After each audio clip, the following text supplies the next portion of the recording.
Hello តោះថ្ងៃនេះយើងទៅលេង Greensville ទាំងអស់គ្នាកន្លែងនេះគឺជាកន្លែង one of my favorite place ហ្មងព្រោះអីវាមានទឹកធ្លាក់នៅកណ្ដាលទីក្រុងហ្មង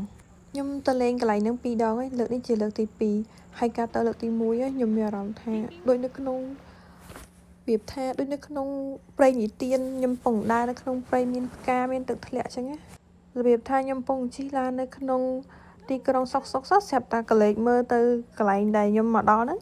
ឃើញមានទឹកធ្លាក់អាកាសធាតុថ្ងៃដែលខ្ញុំទៅនឹងអំណោយផលទៀតទៅជាហើយលើសំឡេងចាបលើសំឡេងទឹកធ្លាក់អារម្មណ៍ពិតពេលដែលមកដល់គឺមានអារម្មណ៍ថាស្រស់ស្រាយហើយមានអារម្មណ៍ថាសន្តិភាពផ្លូវចិត្តហ្មងស្អាតខ្លាំងខ្ញុំមិននឹកស្មានថាកណ្ដាលទីក្រុងមានទឹកធ្លាក់អញ្ចឹងណា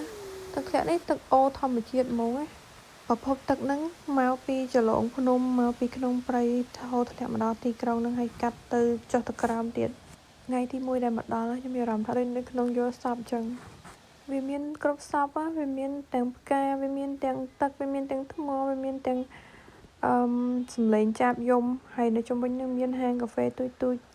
ហើយក៏មាន mini bar ឲ្យយើងអង្គុយញ៉ាំអាហារពេលល្ងាចជុំគ្នាសម្រាប់អ្នកចង់បានសន្តិភាពផ្លូវចិត្តខ្ញុំណែនាំកន្លែងនេះគឺថាធម្មជាតិស្ងប់ស្ងាត់ល្អមែនទែនឥឡូវនេះពួកយើងកំពុងតែដើរទៅបន្ទប់គេងវិញដើម្បីផ្លាស់សម្លៀកបំពាក់ទៅញ៉ាំអាហារពេលល្ងាចជាមួយគ្នារ៉ូមែនទិកណាស់អ្នកគ្នាពេលដែលយើងដើរនៅក្នុងព្រៃដែលយើងចូលចិត្តហើយយើងកាន់ដៃមនុស្សដែលយើងស្រឡាញ់ឥឡូវនេះកាត់មកដល់តុញ៉ាំបាយបន្ទាប់មកយើងក៏រៀបចំឲ្យបានស្អែកឡើងយើងក៏ត្រឡប់មកផ្ទះវិញអញ្ចឹង vlog ខ្ញុំនៅពេលនេះមានតែប៉ុណ្្នឹងទេ